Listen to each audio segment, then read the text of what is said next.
les règles stupides. Et vous connaissez la chanson de Dutronc, hein, fais pas ci, fais pas ça. Et ben avec le Covid, évidemment, on est gâté du côté des règles stupides, hein. Donc, les exemples, les autorisations qu'il faut avoir. Alors là, on est arrivé au sommet, on avait 3 pages et le besoin d'avoir probablement un diplôme de grande école pour pouvoir remplir un simple document et dont l'utilité est quand même très questionnable. Mais de la même façon, et là on voit que les leçons ont été prises, la question des sorties restreintes alors qu'il n'y a pas de contamination dehors, alors que le soleil et les vitamines D, c'est plutôt une bonne idée pour combattre une maladie, et alors que on ferme des salles de sport quand le sport est une bonne chose à faire pour prévenir la maladie, ça, c'est des règles stupides. Mais il n'y a pas que l'État ou le Covid qui nous donne des règles stupides. Cette semaine, je discutais avec une de mes clientes et elle me parlait dans le domaine du marketing du luxe, des discussions qu'elle avait avec quelqu'un qui avait fait du luxe depuis 20 ans et qui lui disait oui, mais tu comprends, la règle, c'est de ne pas avoir plus de 6 couleurs et pas avoir plus de 6 formes différentes parce que sinon, au-delà, ça ne fonctionne pas. Mais une règle, elle vient d'où cette règle? Un peu après, je discutais avec un autre entrepreneur qui était face à un directeur des ventes, 55 ans, qui prétendait avoir tout vu, tout fait, et qui était en train de lui expliquer que non, mais on ne peut pas faire passer ce message aux boutiques qu'on va adresser parce qu'elles ne vont pas comprendre et la règle, c'est de ne pas leur parler comme ça. Donc, derrière ces règles stupides, il y a une première question, c'est pourquoi? Alors, à cette question, il y a un point sur lequel il faut être d'accord, c'est qu'il y a une véritable utilité des règles. Les règles sont nécessaires. Ce n'est pas les règles qu'il faut rejeter, c'est les règles stupides. Elles sont nécessaires pour vivre ensemble, elles sont nécessaires pour ne pas réinventer la roue. Parce que c'est vite fait d'avoir un besoin à chaque interaction de se redéfinir comment on va faire. C'est quelque chose, si vous voulez, que vous pouvez comparer à ce que dit Jordan Peterson sur la nécessité la nécessité de la hiérarchie, en disant, dans un groupe social, si on est obligé de redéfinir la hiérarchie à chaque fois qu'on va déjeuner, ça veut dire qu'on se bat avant chaque déjeuner. Donc, le fait d'avoir défini la hiérarchie une bonne fois pour toutes, eh ben, on connaît l'ordre dans lequel on va accéder à l'abreuvoir. Et je vous le dis en connaissance de cause, puisque, comme vous le savez, j'ai une trentaine de vaches et elles ont défini un ordre par lequel elles vont à l'abreuvoir. Donc, ça s'est battu un peu au début pour savoir quel était l'ordre, mais maintenant, c'est très clair. Les règles sont aussi des modèles contextuels. C'est-à-dire que ce sont des façons de voir le monde, des façons d'agir, mais qui n'ont de sens que dans un contexte qu'il faut comprendre. Et tout le sujet est là. C'est qu'on est avec des règles qu'on ne comprend pas. Alors, deux solutions. On ne les comprend pas parce qu'on les a appris telles quelles, ou on ne les comprend pas parce qu'on les a inventées. Alors, on les a apprises telles quelles. Bon, bah, ça, c'est l'exécutant qui a un ensemble de règles à faire appliquer. Et lui, il a pris cette habitude de ne pas de ne pas les contester, de ne pas les interroger, de ne pas se demander si c'est le bon moment ou le bon endroit pour le faire. Mais il le fait quand même. Enfin, il les applique.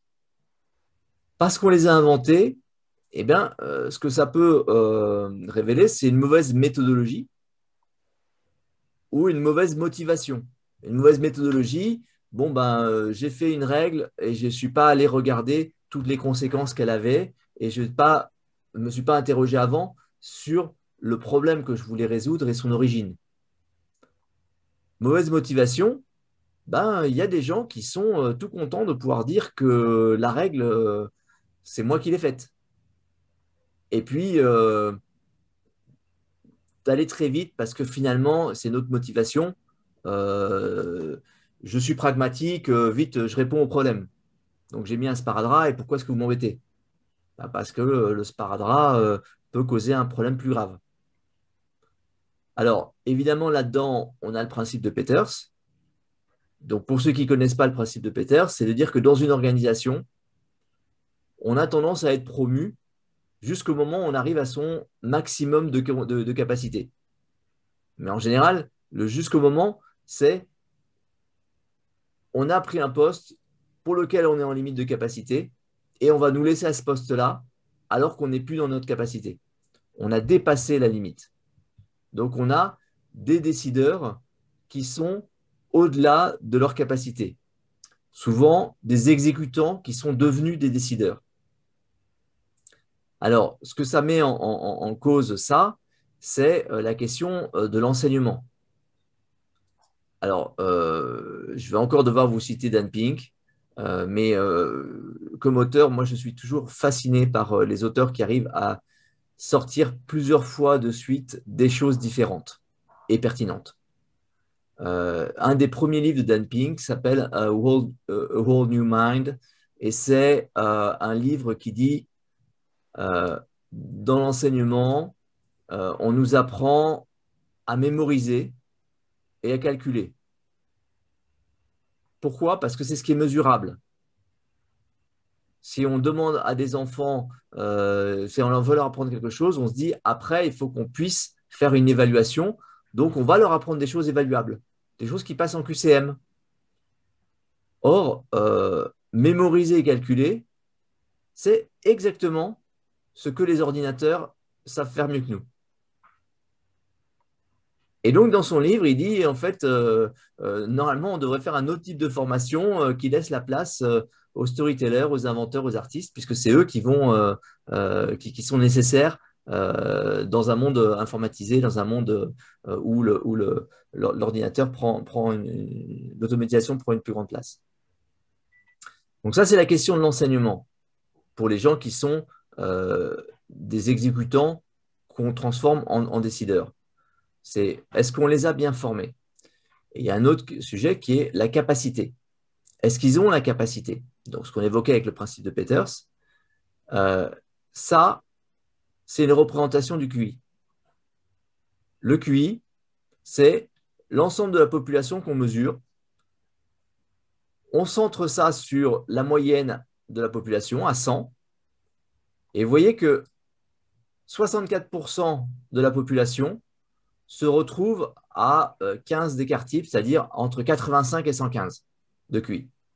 Ça, c'est 64% de la population. Ça veut dire que vous avez à deux écarts types, donc deux écarts types, c'est 94%, 94,5% de la population. À deux écarts types, vous avez 1,5 million de personnes qui sont en dessous des 70, 130 personnes qui sont au-dessus des 130 de QI. Pardon, 1,65 million qui sont au-dessus des 130 de QI. Aussi bien au-dessus des 70 qu'au-dessus des 130, il y a une forme d'inadaptation très nette. Mais en dessous de 85, vous êtes inapte à rentrer dans l'armée américaine. C'est l'armée américaine refuse des recrues qui n'ont pas 85 de QI. C'est des gens qui ne sont pas capables de travailler avec un ordinateur. Et vous voyez, ça représente, la somme des deux représente donc 8 millions de personnes. Il y a 8 millions de personnes en France qui sont dans une capacité intellectuelle qui les exclut de notre société. Ce que vous voyez entre 115 et 130, c'est les gens qui vont faire des études supérieures. Alors, on peut réussir à faire des études supérieures qu'on a en dessous de 115. Mais c'est le problème du QI. C'est que le QI, le travail ne va pas le faire, ne va pas l'améliorer. On ne va pas réussir à augmenter le QI par le travail. Le QI, c'est assez étonnant parce qu'il y a beaucoup de gens qui ont un problème avec le QI dans la mesure où ils mesurent que certaines choses et pas d'autres, et pas toute l'intelligence, etc. Mais il n'empêche qu'en matière de sciences sociales, on n'a pas beaucoup d'indicateurs plus stables, c'est-à-dire un indicateur qui reste, quand on le calcule plusieurs fois sur une personne, il reste très stable. Et l'ensemble des autres indicateurs qu'on a dans ces champs scientifiques ne sont pas plus pertinents que le QI. Alors, ça nous amène à un sujet qui est fascinant. Vous pouvez trouver des conférences sur le sujet si vous cherchez McNamara Morons. Alors, qu'est-ce que c'est qu'un McNamara Morons? Un moron, pour les Américains, c'est un idiot congénital. McNamara était un homme politique américain, mais qui a été avant un des patrons de Ford. Euh, à ce titre, on lui doit le fait que tout le monde dans le monde utilise des ceintures de sécurité. En tant que vice-président de Ford, il avait imposé sur l'ensemble des modèles qui étaient sous sa responsabilité le fait d'installer une ceinture, alors que les conducteurs avaient l'impression que non, mais moi je sais, je suis fort, je sais conduire. Il avait imposé le fait qu'on mette une ceinture, ce qui a permis après d'imposer le port de la ceinture. Si ça vous intéresse, il y a un très bon article là-dessus dans le deuxième livre de Steve Levitt, Super Freakonomics. Il y a un élément, puisque dans ce livre, on met en avant des solutions pas chères qui ont sauvé beaucoup de gens. Et donc, la ceinture de sécurité coûte pas cher et ça a sauvé des millions et des millions de personnes. Il a fait un truc exceptionnel aussi, qui est qu'il est très responsable de ce qui s'est passé au Vietnam. Et donc, au Vietnam, ils se retrouvent face à la barrière des 85 de QI parce qu'ils ont besoin d'envoyer des gens au Vietnam. Et puis, il y a plein de gens qui sont volontaires pour partir, mais qui n'ont pas le bon QI. Donc, ils se disent, comment on fait? Et McNamara va décider d'envoyer des gens qui n'ont pas 85 de QI et d'essayer de les former. Il était très fan de nouvelles technologies, donc il pensait qu'avec des méthodes audiovisuelles, on allait leur permettre d'avoir un QI qui allait grandir. Les résultats n'ont pas été brillants. Alors, vous avez l'aspect romantique de ces résultats, c'est l'histoire de Forrest Gump. Forrest Gump raconte l'histoire d'un type qui n'a pas le bon QI et qui pourtant a une formidable aventure. Mais Forrest Gump n'est pas vraiment ce qui s'est passé. Ce qui s'est passé, c'est plutôt un échec terrible, c'est-à-dire des gens qui, à la fois, étaient incroyablement stressés et qui ont incroyablement, qui étaient des mauvais soldats et qui handicapaient considérablement le groupe dans lequel ils étaient. Donc, il y a eu des belles histoires. Je voyais une conférence où il y en avait un qui disait, bah, moi qui étais médecin dans un hôpital de campagne, j'avais un de ces McNamara Morons comme employé et il était incroyable pour nettoyer de manière très minutieuse l'ensemble de l'hôpital. Donc une tâche que personne d'autre ne voulait faire, mais qu'il faisait extraordinairement bien. Donc pour des cas comme ça, il y a tous les cas d'échecs, notamment une histoire horrible d'une recrue comme ça à qui on avait dit quand quelqu'un arrive et que tu es de garde, tu lui dis halte là, qui êtes-vous, avancez. Et là, il a dit halte là, qui êtes-vous? Bah, je suis le capitaine machin. Et le mec a commencé à avancer, il lui a tiré dessus. Il l'a tué. Et il s'est fait tuer par des officiers plus tard, tellement les gars étaient furieux qu'il était aussi idiot pour tuer un des leurs. Mais c'est vraiment le résultat d'une tentative d'ignorer en fait ces notions de QI. Et donc, Ce que j'entends par là, c'est ces notions de capacité. C'est-à-dire qu'on a des gens qui sont promus sans avoir la capacité ou qui sont promus en ayant le mauvais enseignement. Et du coup, ça explique très probablement une très grosse partie des règles absurdes. Alors, la deuxième question que les règles absurdes posent, après le pourquoi est-ce qu'on en a, c'est le et vous. Est-ce que vous faites la promotion de tous ceux qui ont un potentiel chez vous? C'est important parce que y a des gens qui ont un gros potentiel et qui ne sont pas utilisés. En général, ça finit pas bien dans la relation avec eux. L'exemple, si vous voulez, parfait qu'il y a, c'est un des premiers terroristes qu'on avait vu en France et qui venait de France, c'était en 95. Je crois que c'est Kamel Merad. Quand vous regardiez le portrait de ce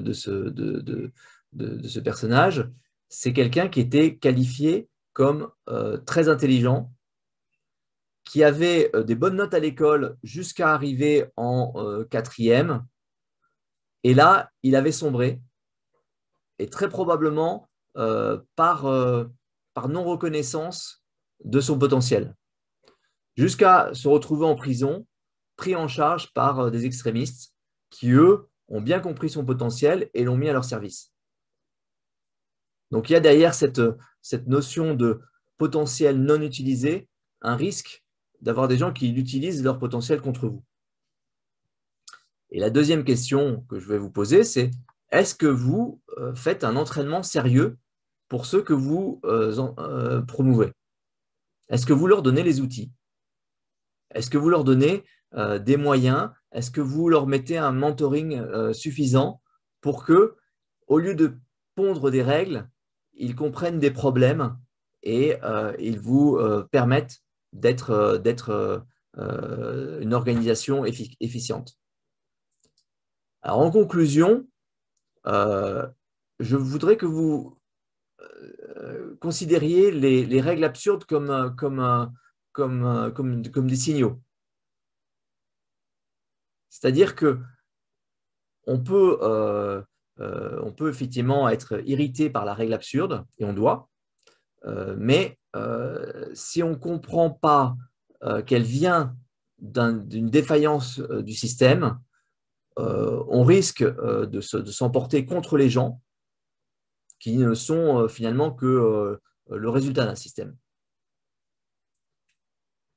Alors, c'est vrai chez les autres, c'est vrai quand on regarde la façon qu'a l'État de fonctionner actuellement, c'est vrai quand on regarde la façon dont certaines grandes organisations se comportent, mais c'est vrai chez vous.